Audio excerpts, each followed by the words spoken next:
Back here at UWM Live as we bring in Brittney Fedele. She is with Pronto out of Charlotte, North Carolina. Brittney, great to see you. Great to see you. What do you think of UWM Live? I mean, just walked in. I'm so excited. I feel like the energy's good.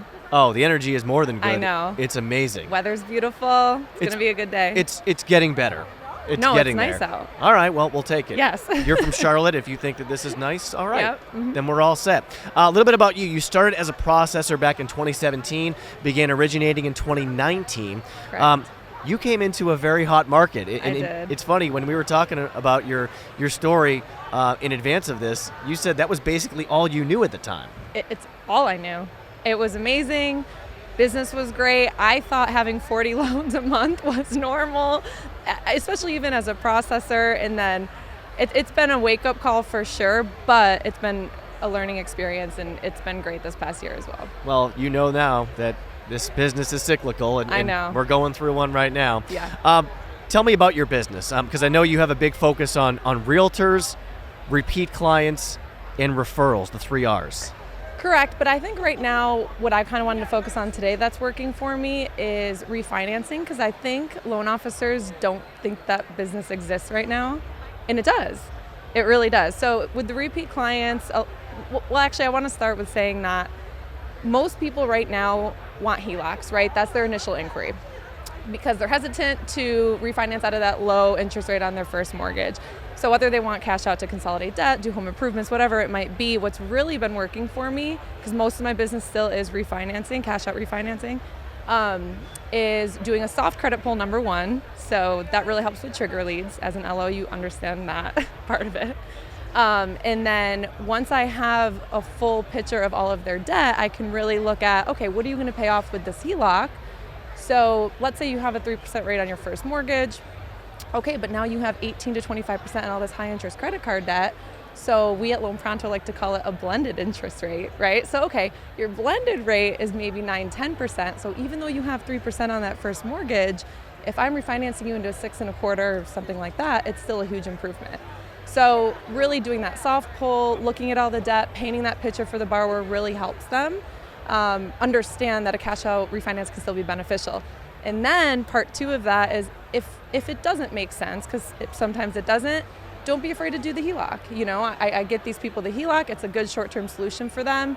And even though it might not be super lucrative for me or the company right now, it plants the seed for future business. You brought up the 4th R, refinances. And I think some of our listeners are probably like, wait a second, what's a refinance? Those still exist? I know. That's why I wanted to focus on it, because I have a lot of LO friends as well, and they aren't doing any refinancing right now. So like, Brittney, what the heck? I'm like, I'm telling you, it's out there. Great advice on the soft credit pulls and leveraging those HELOCs.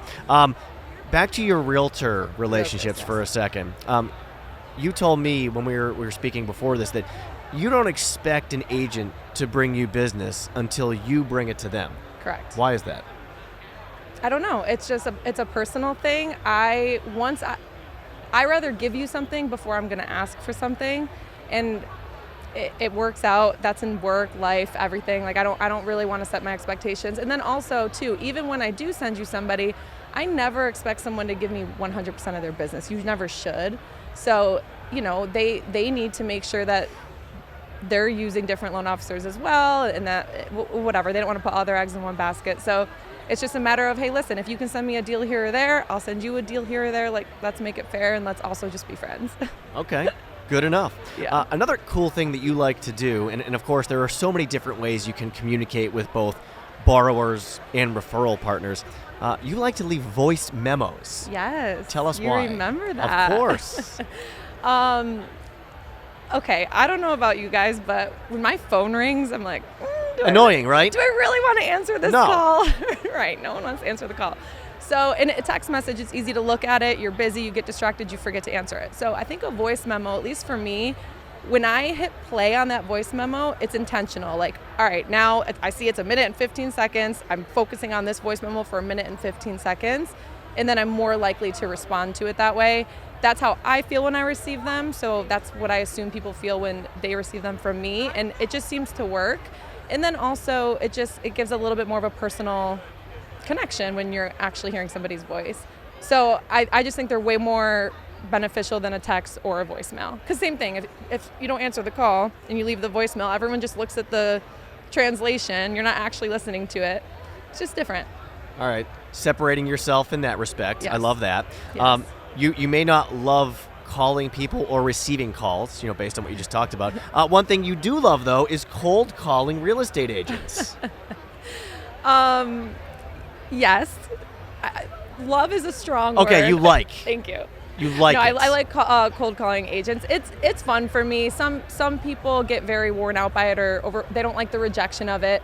You got to have a good mindset. If you're having a bad day, maybe save it for the next day. But when you're feeling motivated, you're having a good morning and you're feeling productive, set out a couple hours, 2-3 hours, whatever it might be. You can go on different websites or whatnot and just start calling and expect to get no answer or a no most of the time. Just have fun with it, and if they say something whatever they shouldn't be saying to you, laugh it off and move on to the next. And then when you get the yes, just set up, hey, how are you? Really try to get to know the person, have a little bit of small talk, and then try to set up an appointment and meet with them in person. Lots of valuable insights and advice from Brittney Fedele from Pronto. Brittney, thanks so much for joining us. Yes, good to see you. It was so good to see you. Thank you.